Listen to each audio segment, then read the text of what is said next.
What's up, everyone? It's Dave. Hope you're all doing all right. Um, Welcome. We have quite an extensive lab this week, so I'm just going to get right into my section. I'm going to be covering pages 1 through 6 for the back and the vertebral column lab worksheet. So let's get started. Okay, so about the vertebral column, way back in the first week, we looked at the vertebrae comprising the column. So it's the job of the vertebral column to protect the spinal cord, the spinal nerves, to support the body weight, but also remain flexible. So we went over our 5 regions.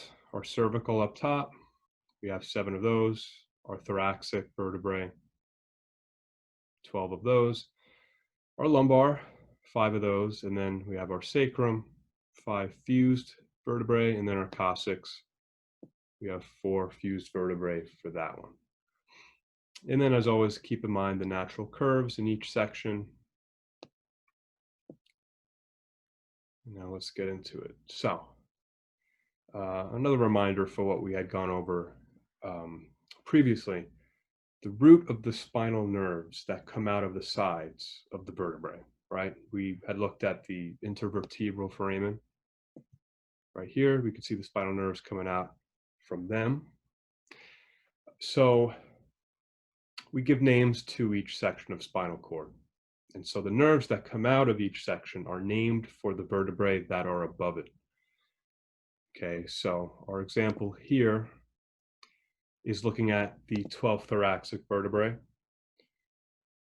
And if I look out to the sides below, right, in that intervertebral column formed between T12 and L1, we see spinal nerves on each side, and those are the T12 spinal nerves. So keep that in mind, named for the vertebrae above. Okay, so as for our spinal cord, I'll just isolate that out. Our spinal cord ends at L1 and L2. And it begins as the brainstem ends. So last week we talked about the cranial nerves and where they come off. So at the very top, we have the brainstem, right, the midbrain, the pons, and then the medulla. And then after the medulla, we have the spinal cord. Okay. So the spinal cord is just a long bundle of nerves from the brainstem down the spinal column. Okay, so once it ends, though, we have it turning into these enlargements. So first thing, right at the level of L1, L2, is going to be our lumbosacral enlargement.